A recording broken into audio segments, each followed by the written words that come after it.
Hola, hola, ¿cómo están? Muy buenos días. Bueno, madrugadas aquí donde yo estoy. Eh, no porque sea de noche piensan que estoy en Europa. No estoy en Europa. En el campamento hay jóvenes, gracias a Dios, tengo la oportunidad de poder servir a los chicos, servir a Dios, servir a los jóvenes. Mi esposa y yo y el equipo de jóvenes, el staff junto con el pastor Gio, hemos tomado un tiempo para ir de campamento con los jóvenes. Por eso es que le hemos pedido a mi hermano Fabi, le doy gracias a Dios por su vida, porque ha dispuesto su tiempo y su corazón para poder ayudarnos y acompañarnos a poder transmitir la grabación de esta clase que he grabado justo una noche previo a que salgamos al campamento. Les voy a pedir que también oren por nosotros, oren por los jóvenes, que tengan un verdadero encuentro con Dios y que Dios haga algo completamente distinto en sus vidas y que ellos puedan conocer a Dios de una forma distinta. Nos acercamos a la recta final, solo tenemos unas semanas, entonces quiero orar, pedirle a Dios que tome el control de esta clase porque yo darles un anuncio muy importante y que me apoyen también con sus trabajos, por eso quiero dar el anuncio y arrancarme con la primera clase de Apocalipsis. Entonces, cierren sus ojos, vamos a Dios, te damos gracias por este tiempo, por la oportunidad que nos da, Señor, de venir a buscar tu palabra, la oportunidad y el privilegio que tenemos de sentarnos, Señor, a estudiar Apocalipsis. Te pedimos que tú nos hables, que nos dirijas y que sea tu palabra, Señor, indicándonos y moviéndose, Señor, tu hermoso Espíritu Santo sobre nuestras vidas. Avívanos, Señor, en este tiempo y provoca en nosotros que tengamos un entendimiento mayor, Señor, pero que también nos metamos de lleno a estudiar lo que tú quieres y esperas de nosotros. Llénanos, Señor, de tu hermoso Espíritu Santo y permite que mis hermanos alcancen y logren llegar hasta el final, Señor. Que puedan concluir este tiempo, que puedan concluir su facultad. Que tú, Señor, los bendigas y que entregues absolutamente todo lo que tienes preparado para cada uno de ellos. Damos gracias por este tiempo, Padre, en el nombre de Jesús, nuestro Salvador. Amén y amén. Bien, pues estoy compartiendo mi pantalla. Por ahí ya ven introducción a Apocalipsis. Voy a ir muy rápido. Como les he dicho en la clase anterior, les he pedido que empiecen a leer Apocalipsis porque de esa forma nos vamos a ir más rápido y vamos a tener mucho más entendimiento, si no se van a perder completamente en lo que vayamos viendo. Su evaluación final. Su evaluación final va a constar de una exposición, ya no las vamos a poder hacer en línea o en vivo por el tiempo y prefiero invertir el tiempo en poderles explicar lo más que pueda de Apocalipsis y que lo puedan tener lo más claro posible, la escatología. Es el libro escatológico por excelencia dentro del compendio de los libros de la Biblia en el Nuevo Testamento, ahorita lo vamos a ver, pero es un libro por excelencia escatológico. La evaluación final consta de una exposición, tienen que hacer un video de entre 5, 8 minutos, si se lo quieren, se quieren hasta los 10 más o menos, no más de 10 minutos, donde puedan ustedes explicar una parábola escatológica. Tienen que ir a las parábolas descritas en Mateo, Marcos, Lucas y Juan y buscar una parábola escatológica que hable de la escatología de los últimos tiempos, no de la parte pasada, sino de la escatología de los últimos tiempos. Nosotros ya vimos escatología en el Antiguo Testamento y estamos viendo ya escatología en el Nuevo Testamento. Ya saben qué es escatología. Entonces, fácilmente ustedes podrían ir con las herramientas que ya tienen de materias previas, podrían ir, por ejemplo, a Mateo, sacar una parábola escatológica y exponerla. ¿Por qué es una parábola escatológica? ¿Qué es lo que explica esa parábola escatológica? Les voy a decir una de la cual no la pueden tomar y porque solamente la voy a poner como ejemplo y es una parábola escatológica. Las 10 vírgenes. Es una parábola escatológica por propiamente lo que explica, pero no, y esa ya no la pueden tomar, ¿vale? Entonces, cualquier otra parábola que sea escatológica la puedan tomar. Hay más, hay muchas más. Entonces, igual si quieren la explicación de alguna de esas parábolas, podrían comprar o conseguir el audio. Yo tengo el material, si necesitan el material de las parábolas, yo lo tengo porque dimos el estudio de las parábolas el año pasado. Por ahí también se podrían guiar como, sí, pues para tomar una guía y decir, ya identifiqué que esta es una parábola escatológica, y entonces desarrollar el tema. No creo que ocupen el audio. Yo confío en que ustedes pueden y tienen todas las capacidades de llevar a cabo un estudio. Entonces, nos explican entre 8 y 10 minutos la parábola y ese sería el video. Si quieren utilizar una presentación, sean creativos. Es su último trabajo, no hay examen, no hay nada. Es un trabajo final para Dios. Sean creativos, pongan una presentación en PowerPoint si pueden, o una cartulina acá atrás con alguna explicación, como ustedes quieran hacerlo, pero sean creativos. Digo, ya si se quieren ir a hacer una presentación con pantalla verde y todo atrás, donde le cambien el escenario y aparezcan no sé cuántas cosas, pues adelante, pero vamos a hacer algo. Si no encuentran ninguna parábola, utilicen la de las 10 vírgenes, pero no todos van a utilizar las 10 vírgenes. Entonces, a partir de, yo creo que esta semana que viene, por favor vayan poniendo en el grupo de WhatsApp cuál es la parábola que van a tomar para que otros no la tomen y ustedes solamente la puedan tomar. En caso dado de que, no lo creo, que todos nos acabemos las parábolas y ya no haya ninguna otra más que las 10 vírgenes, bueno, el último podría tomar las 10 vírgenes. Ahora no se van a esperar hasta el último. Solamente tenemos hasta el día 3 de diciembre para enviar tu trabajo, un video, mándenmelo por WeTransfer. Si alguien no sabe utilizar WeTransfer, avíseme. Si alguien lo tiene en su celular y no sabe cómo compartirlo y lo grabó en su celular, avíseme, yo les ayudo. O lo vemos en la iglesia, me prestan su celular, me siento 10 minutos a ver su exposición, les califico, ya, ¿vale? De la forma que lo puedan hacer. Ahora, si alguien dice, no tengo celular, no puedo hacer un video, es muy complicado, no sé cómo hacerlo, buscamos un espacio el fin de semana en la iglesia después del tercer servicio. Yo le pido permiso al pastor Amos que me regale 10 minutos nada más en uno de los salones y que ustedes lo puedan exponer. Si ese es el caso, podríamos buscar esa alternativa, solo si no tuvieran los medios tecnológicos. Espero que sí, pero si algún caso extremo, podemos hacer esas alternativas, ¿vale? Entonces, ya orando, ya dando la instrucción, si tienen dudas, por favor, de la actividad final, avísenme y lo cerramos, ¿vale? Perfecto. Apocalipsis. Apocalipsis del 1 al 5 nos habla acerca de las 7 iglesias, el rapto, el trono de Dios, los seres vivientes y el rollo y el cordero. Importante, no vamos a ver las 7 iglesias, solo vamos a dar un recap. Éfeso, Esmirna, Pérgamo, Tiatira, Sardis, Filadelfia y la Odisea. Apocalipsis del griego apocalipsis, un descubrimiento, revelación o una apertura al conocimiento de algo. Fue revelado al apóstol Juan, se dice que fue aproximadamente entre el año 94 y 95 después de Cristo. Durante el reino de Domiciano, escrito por el mismo apóstol durante su exilio en la isla de Patmos, mar Egeo al sureste de Éfeso. Acá al lado derecho les muestro un mapa, ¿no? Donde estaba Patmos y Éfeso. El apóstol Juan fue detenido por causa del evangelio de la predicación, por causa de la predicación del evangelio, perdón, y lo podemos encontrar en Éfeso 1:9, en Efesios 1:9, perdón, carta a la iglesia de Éfeso. Se dice que Juan estaba predicando el evangelio y que lo querían matar derivado del evangelio. Recuerden que en ese tiempo vivíamos la iglesia persecuciones y bueno, pues al final de cuentas no lo mataron, pero fue exiliado en la isla de Patmos y ahí justo fue donde le fue revelado al apóstol Juan el evangelio, bueno, no el evangelio, sino el libro de Apocalipsis. ¿Cuál?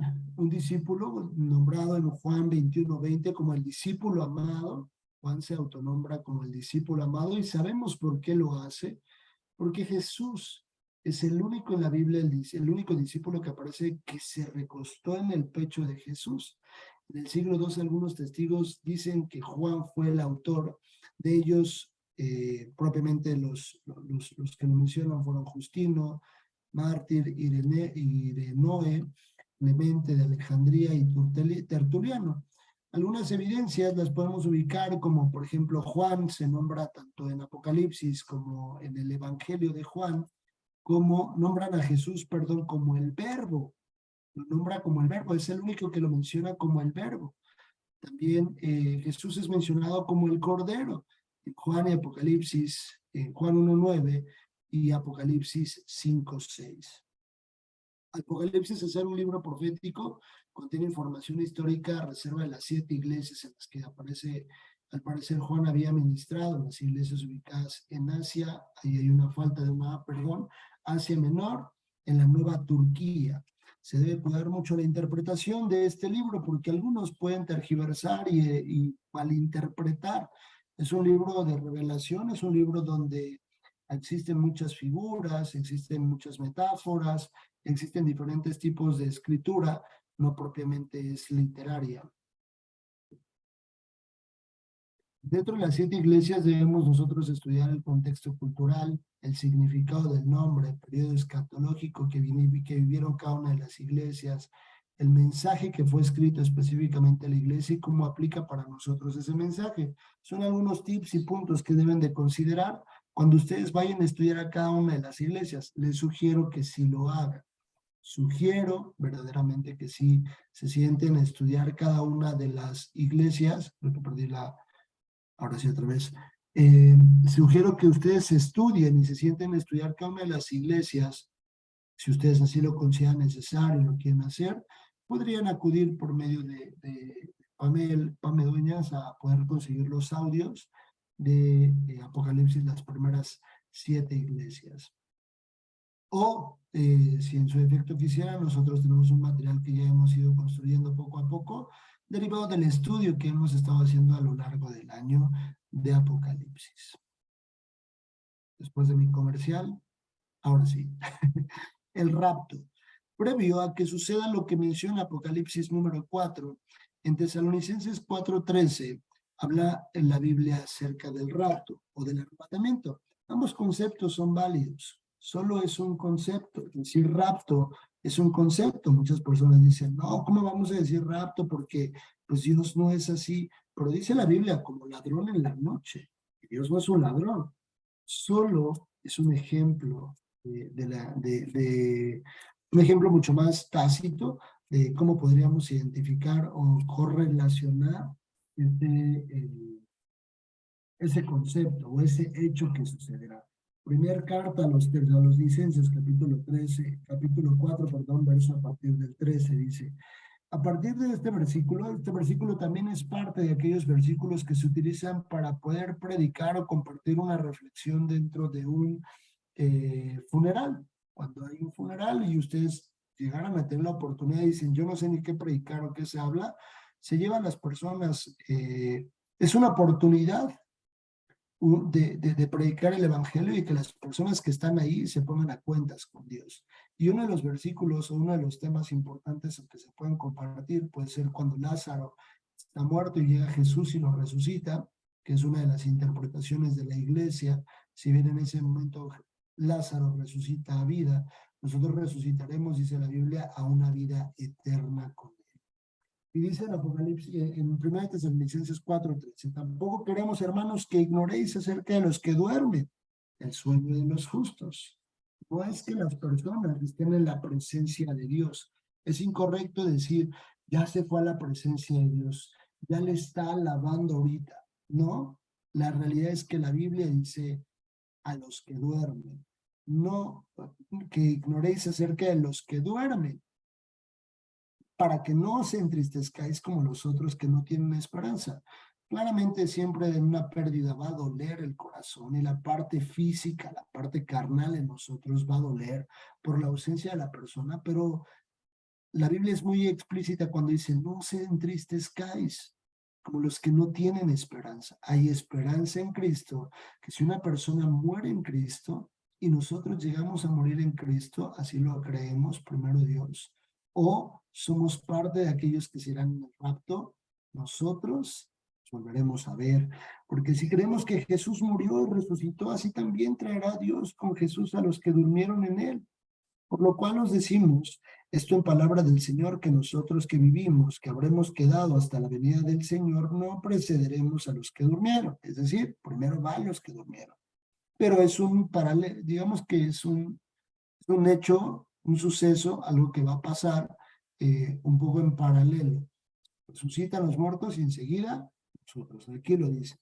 Porque el Señor mismo, con voz de mando, con voz de arcángel, con trompeta de Dios, descenderá del cielo y los muertos en Cristo resucitarán primero. Luego, nosotros, luego nosotros los que vivimos, los que hayamos quedado, seremos arrebatados juntamente con ellos en las nubes para recibir al Señor en el aire, y así estaremos siempre con el Señor. Por tanto, alentaos los unos a los otros con estas palabras. Yo solo decía que es muy común que se predique dentro de un funeral. Primera carta a los Corintios, capítulo 15, versos 51 a 53. No todos dormiremos. Es muy explícita la Biblia cuando lo dice. Dice la palabra de Dios. Y aquí os digo un misterio. No todos dormiremos, pero todos seremos transformados. Una transformación de cuerpo. En un momento, en un abrir y cerrar de ojos, a la final trompeta, porque se tocará la trompeta y los muertos serán resucitados, incorruptibles, y nosotros seremos transformados. Porque es necesario que esto corruptible se vista de incorrupción y esto mortal se vista de inmortalidad. ¡Wow!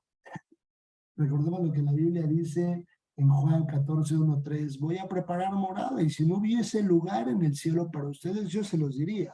Dice Jesús, ¿qué gano yo con estarles mintiendo? No, la verdad es que no. Jesús dice, voy a ir a preparar morada, porque el que esté conmigo estará también con el Padre. Hechos 1:6-11. Cuando los hombres lo ven a Jesús que empieza a descender, a ascender, perdón, y en el punto de la ascensión menciona que él regresará. Y dice la palabra de Dios en Hechos 1:6-11. Entonces los que se habían reunido le preguntaron diciendo, Señor, ¿restaurarás el reino a Israel en este tiempo? Y les dijo, no os toca saber los tiempos, no os toca a vosotros saber los tiempos o las sazones que el Padre puso en su sola potestad, pero recibiréis poder cuando haya venido sobre vosotros el Espíritu Santo y me seréis testigos en Jerusalén, en toda Judea, en Samaria, hasta lo último de la tierra. Y habiendo dicho estas cosas, viéndolo ellos, fue alzado y lo recibió una nube que lo ocultó de sus ojos. Y estando ellos con los ojos puestos en el cielo, entre tanto que se iba, y aquí se pusieron junto a ellos dos varones con vestiduras blancas, los ángeles, los cuales también les dijeron, varones Galileos, ¿por qué estáis mirando al cielo? Este mismo Jesús, que ha sido tomado de vosotros al cielo, así vendrá como lo habéis visto ir al cielo. Maranata, Cristo viene. Y ahí justo en Corintios, primera carta de Corintios 16:22, es justo donde ustedes pueden encontrar ese punto que les acabo de mencionar. Dice, la gracia del Señor en el que no amare al Señor Jesucristo sea anatema. El que no amare al Señor Jesucristo sea anatema. ¿Qué es anatema? Nos contestan al unísono. Okay. El Señor viene, Maranata. La gracia del Señor Jesucristo esté con vosotros. Mi amor en Cristo Jesús esté con todos vosotros. Amén. Y también lo vimos acerca de Daniel, las 70 semanas de Daniel, que fueron explicadas previamente y que ustedes ya las conocen. Apocalipsis 4. Apocalipsis 4 ya nos describe justamente el punto, el que dice el primer versículo de Apocalipsis 4. Después de esto, miré, todo después de la iglesia, el periodo de la iglesia, el mensaje a las 7 iglesias. Después de ese periodo dice, después de todo esto, miré, y he aquí una puerta abierta en el cielo, y la primera voz que oí, como de trompeta hablando conmigo, y dijo, sube acá, y yo te mostraré las cosas que sucederán después de estas. En ese momento, Juan es tomado para ver todo el escenario, así como le fue mostrado a Moisés el tabernáculo. De esa misma forma, Juan vio cada uno de los elementos que están descritos. Entonces sube, dice que sube en el espíritu. Yo estaba en el espíritu y aquí un trono establecido en el cielo y en él un trono, y en el trono uno sentado. Y el aspecto del que estaba sentado era de piedra de jaspe y de cornalina. Había alrededor del trono un arcoíris semejante aspecto de esmeralda.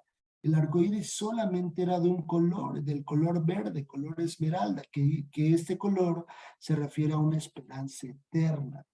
El jaspe habla de pureza, integridad, justicia y paz, que es color blanca, la piedra jaspe. Cornalina, que es tipo color rojo, habla de la redención, juicio para el mundo y la misericordia de Dios. Alrededor del trono había 24 tronos y vi sentado en los tronos a 24 ancianos vestidos de ropas blancas con coronas de oro en sus cabezas. Muchas personas dicen que estos 24 ancianos es Israel, las 12 tribus y las otras 12 y los otros 12 son los apóstoles. La realidad es que la figura de los 24 ancianos es la iglesia. ¿Por qué? Por lo que dice. La forma en la que Dios siempre ha querido ver al hombre es vestido de ropas blancas. Y dice, en el trono, alrededor del trono había 24 tronos y vi sentados en los tronos 24 ancianos, vestidos de ropas blancas con coronas en sus cabezas. Este tipo de corona habla de una corona que se llama estéfanos. Propiamente en aquel tiempo, en el tiempo en el que fue escrito Apocalipsis, la corona era dada a las personas que ganaban o vencían, principalmente en los Juegos Olímpicos en aquellos tiempos. Bueno, no tipo como Juegos Olímpicos, pero siempre que había como una participación de alguna persona en el que era una competencia, se entregaba una corona que se llamaba estéfanos. Esa es exactamente la misma corona a la que hace referencia aquí, es decir, el que venciere. Por eso previamente en las 7 iglesias dice, al que venciere le daré de beber, al que venciere le daré de comer del árbol, al que venciere le daré una piedrecita, al que venciere le daré de comer el maná. Constantemente dice al que venciere. Y aquí vamos a comprobar que habla de la iglesia. El Espíritu Santo estará en el cielo junto al Padre. Ahí lo vemos en el versículo 4 al 5, dice. Y del trono salían relámpagos y truenos y voces. Delante del trono ardían 7 lámparas del fuego, las cuales son los 7 espíritus de Dios. Recuerden que lo vimos cuando vimos el candelero y vimos las 7 virtudes en Isaías. Acá se refiere al Espíritu Santo. Ya vimos al Padre y ahora vemos al Espíritu Santo. Alguna vez una persona hace un tiempo me decía, oye Julio, ¿y el Espíritu Santo ya no va a estar en la tierra? La realidad es que no podríamos decir que no estará en la tierra porque el Espíritu Santo es omnipresente, es Dios. Entonces habrá misericordia para las personas que todavía alcanzarán misericordia, porque dice que el Espíritu Santo es el único encargado o es el encargado y es el único que convence a las personas del pecado. Entonces habrá personas que todavía se arrepientan en ese tiempo. ¿Cómo se arrepentirán? Por la misericordia por medio del Espíritu Santo. Y más adelante vienen 4 seres vivientes. Estos 4 seres vivientes son la figura de todo lo referente referente más bien a los querubines que habitan en la santidad y el poder de Dios. Cada uno manifiesta un lenguaje y un símbolo y es muy figurativo y simbólico lo que menciona acá. Dice, el primer ser viviente era semejante a un león en el versículo 7, el segundo era semejante a un becerro, y el tercero tenía rostro como de hombre, y el cuarto era semejante a un águila volando. Los 4 seres vivientes tenían cada uno 6 águilas alrededor y por dentro estaban llenos de ojos y no cesaban de día y de noche decir, Santo, Santo, Santo. Es el Señor Dios Todopoderoso, el que es, el que era, el que es y el que ha de venir, el Alfa y el Omega. Este versículo habla de la eternidad de Dios en el pasado y la eternidad de Dios en el futuro. pero también un Dios presente. Un Dios que sabe y escucha todo lo que vemos, lo que hacemos y lo que hablamos y lo que pensamos. Pero en el pasado también estuvo. Antes de la creación, Él era ya eterno en el pasado. Después de la creación, Él es eterno. Después de Apocalipsis, Él es eterno. Y en esa eternidad, nosotros estaremos juntamente con Él. De verdad, no les emociona, no les llena así como de, oh, ya quiero estar ahí en esa eternidad con Él. ¿Qué se vivirá? ¿Cómo se vivirá? ¿Cómo será? ¿Cómo sucederá? De verdad que yo tengo, cada vez que puedo compartir Apocalipsis en la materia, me llena tanto de emoción, de ganas, de esfuerzo, de luchar por encontrarme y llegar un día a ese lugar al que tanto anhelo y ver a mi Señor cara a cara. Y dice que estaban llenos de ojos estos seres. Esto habla de que constantemente ellos están viendo o están observando desde el cielo todo lo que sucede, pero no son omnipresentes. No son omnipresentes, pero sí tienen ojos en todos lados.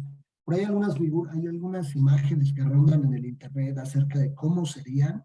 La realidad es que yo no me atrevería a ponerlos así porque no lo sé, ¿no? Solamente es figurativo. Personalmente creo que solo es figurativo, pero no lo sabemos. El primero, semejante al león, refiere a la figura. Hay una falta de ortografía ahí. A la figura de realeza y poder. El segundo es el becerro. Podemos ver la figura de animales que tiene una redención a un pastor como un servicio humilde. Es decir, que todos estos seres, ¿no? O esta figura de los querubines que habitan en la santidad y en el poder de Dios, que escribe el primer párrafo, tienen este tipo tienen este tipo de caracteres o características, personalmente cada uno de ellos, como semejante al león. Características, no dice que es un león, es semejante al león. Características de realeza y de poder, otorgadas y provistas por Dios. Tiene también la parte del servicio y la humildad, misma que tiene un becerro. El tercero, hombre, es semejante o tiene semejanza humana, pero también la inteligencia del hombre, la capacidad de poder tomar ¿qué? Decisiones. Los ángeles toman decisiones, no son esclavos, toman decisiones. Por eso es que una tercera parte decidió alejarse de Dios. El cuarto, águila, en forma de águila, perdón, habla de velocidad, rapidez en el accionar, en su servicio. Muy rápidos, muy prontos. A las indicaciones de Dios, actúan rápidamente. Y luego dice el capítulo 5, el rollo y el cordero. Para este punto, la Biblia habla que el Padre tendrá sobre su mano un rollo, sobre la mano derecha, que habla que es un símbolo de ejecución, poder, gobierno y autoridad. En ese tiempo los rollos eran tipo papiros, entonces era como un papiro enrollado que en ese momento estaba viendo Juan que tenía el Padre, y el ángel le dice, vi un ángel, versículo 2 del capítulo 5, y vi un ángel fuerte que pregonaba a gran voz, ¿quién es digno de abrir el libro y desatar sus sellos? Es decir, que en ese libro específicamente había ciertos sellos que solo alguien podía desatar. Solo uno tenía la autoridad. ¿Cuáles son esos sellos? Son los 7 sellos de los juicios sobre la tierra. Más adelante veremos 7 juicios sobre la tierra en la figura de los sellos. 7 juicios sobre la tierra en la figura de las trompetas y 7 juicios sobre la tierra en la figura de las copas de era. En este rollo está escrito un mensaje para la tierra, un mensaje para el hombre, pero no había nadie que pudiera abrirlo en el cielo, ni en la tierra, ni debajo podía abrirlo. Solo uno, solo uno, solo uno es digno de abrir el libro. Por eso la canción que dice, solo tú eres digno de abrir el libro. Esa, el cordero fue inmolado. Esa canción, la de León, hace referencia a esto. Solo tú eres digno de abrir el libro. No hay nadie más digno. Nadie más. Imagínense en ese momento millones de millones de millones de personas. Somos 18 millones de personas. ¿Cuántos imaginan que hoy sean salvos? No lo sé, la verdad. Pero muchos. Ahora imagínense los del año 100, los del año 1000, los del año 1500, los del año 1800, las diferentes generaciones, aproximadamente las generaciones van avanzando entre 100 y 80 años. Entonces, todas las generaciones que nos han precedido a nosotros, que han ido antes de nosotros, todos aquellos que durmieron en Cristo, imagínense, son millones y millones y millones de personas que han sido salvadas por la misericordia y el amor de Dios. Todas esas personas se encontrarán en ese punto. Todos estarán ahí y dice, ninguno en el cielo, ni en la tierra, ni debajo de la tierra podía abrir el libro, ni aún mirarlo. Ninguno era digno. Y lloraba yo mucho. Juan se estaba lamentando diciendo, no hay ni uno solo de todos los miles de miles de miles de millones de billones de trillones de no sé cuánto número, allí que uno fue capaz de vivir la vida así como él, como el único digno. Y dice la Biblia, y uno de los ancianos me dijo, la figura de la iglesia, no llores, he aquí el león de la tribu de Judá, la raíz de David, ha vencido por abrir el libro y desatar sus sellos. Venció la muerte, murió sin haber pecado, cargando todo el pecado de la humanidad, de todos, del Antiguo y del Nuevo Testamento y del tiempo de la Iglesia hasta nuestros tiempos y los que vendrán si es que no viene antes. Y miré ya aquí en medio del trono y de los cuatro seres vivientes y en medio de los ancianos estaba en pie un cordero. Hasta se me china la piel, un cordero como inflado que tenía 7 cuernos y 7 ojos, los cuales son los 7 espíritus de Dios enviados por la tierra, por toda la tierra. Lo vimos en Isaías, nuevamente lo menciono. Y vino y tomó el libro de la mano derecha que estaba sentado en el trono, el Padre. Y cuando hubo tomado el libro, los 4 seres vivientes y los 24 ancianos se postraron delante del cordero y todos tenían arpas y copas de oro llenas de incienso, que son las oraciones de los santos. Nosotros vamos a estar ahí en ese momento. Nosotros estaremos ahí con esas arpas y humillados delante de él, diciéndoles, sí, solo tú eres el único digno. Dice que cantaban un cántico nuevo, diciendo, digno eres tú de tomar el libro y de abrir sus sellos, porque tú fuiste inmolado y con tu sangre nos has redimido para Dios, de todo linaje y lengua y pueblo y nación. Nos has hecho para nuestro Dios reyes y sacerdotes y reinaremos sobre la tierra. Esa es la promesa del rey. Esa es la promesa en la que nosotros tenemos que tener enfocados nuestros ojos. Más allá de lo que hoy podemos vivir, los problemas, carencias, tristezas, decepciones, golpes, no golpes, altos, bajos, enfermedades, no enfermedades. Todo lo que podemos vivir no se compara con vivir este momento que escribe Apocalipsis, que dice, solo tú eres digno. Imagínense los miles de millones al unísono cantando un cántico nuevo y diciéndole, solo tú eres digno de abrir el libro y sus sellos, porque tú fuiste inmolado y que tú nos redimiste para nuestro Dios. Perfecto. Uno de los ancianos, figura de la iglesia, ya lo mencionaba, menciona acerca del león de la tribu de Judá. Dice, el tiempo de la tierra es para una vida practicando la alabanza y la oración, ejercicios que haremos al estar con él. Hasta aquí los puntos que quiero compartir y solo quiero mencionar el versículo número 14. Los 4 seres vivientes decían, amén.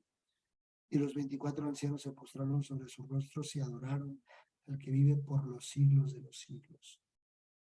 Lo que les decía, el versículo 11, y miré y oí la voz de muchos ángeles alrededor del trono y de los seres vivientes y de los ancianos. ¿Cuántos dice que eran? Y de los ancianos, y su número eran 1.000 millones de millones. Otro punto referencial a la iglesia. y los ancianos, y su número era de millones, millones de millones, millones de millones de millones de personas que decían: el cordero que fue inmolado es digno de tomar el poder, las riquezas, la sabiduría, la fortaleza, la honra, la gloria y la alabanza. Y todo lo creado que está en el cielo y sobre la tierra y debajo de la tierra, en el mar y en todas las cosas que en ellos hay, oí decir al que está sentado en el trono y al cordero sea la alabanza, la honra, la gloria, el poder por los siglos de los siglos. Amén. Me motiva mucho el leer estos versículos, es decir, ¿cómo se escuchará?